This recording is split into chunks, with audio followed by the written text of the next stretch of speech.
Nalalapit na naman po ang panahon ng summer at ngayon pa lamang ay maiing planuhin na ang inyong dream summer getaway.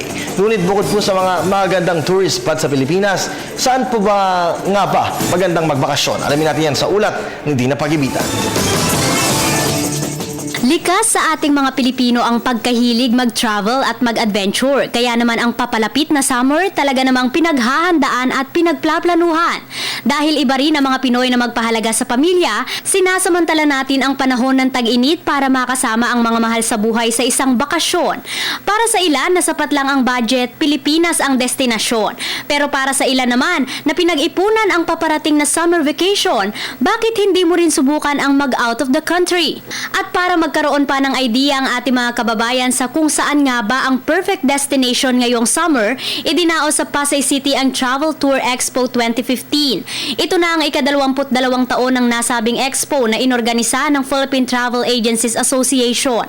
Mahigit 300 exhibitors ang nakiisa sa expo. Para sa Department of Tourism, sa taong ito inaasahang dodoble ang bilang ng mga turista sa Pilipinas mula sa mahigit kumulang 70,000 noong nakaraang taon.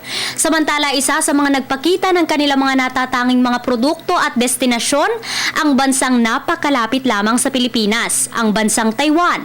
Sa inilabas na evaluation ng World Economic Forum taong 2013, nasa ika-34 na pwesto ang Taiwan sa Travel and Tour Competitiveness Index mula sa 139 na mga bansa. Napasama rin ito sa 10 bansa na pinangalanan bilang Lonely Planet's Best in Travel List. Dahil sa kanilang mainit na pagtanggap sa mga turista, ilang travel writers din ang nagsabing isa ang mga Taiwanese sa most friendly people in the world. Tulad ng Pilipinas, mayaman din ang Taiwan sa natural resources na nagpapakita ng kanilang hitik na kultura.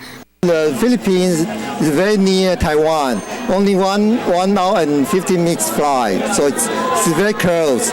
And in another way, because Taiwan have the four seasons, so you can go to Taiwan, enjoy the hot spring, and also you can go there to see the cherry blossom. And actually, almost all year, you can see the flower blossom in Taiwan. Matatagpuan din sa bansang ito ang ilan sa mga kakaiba at endangered species. Dahilan kaya sila ang itinuturing na pangunahing nagsusulong ng Global Wildlife Preservation Movement.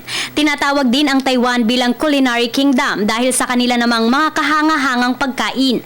Bagamat tapos na ang expo na ginanap noong February 13 hanggang 15, maaari naman pumunta sa website ng PTAA sa www.ptaa.org.ph para sa mga karagdagang impormasyon. It's time for Taiwan and welcome Philippines to Taiwan. Yeah.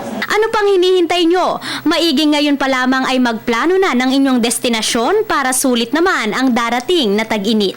Para sa Telebisyon ng Bayan, ako si Dina Pagibitan.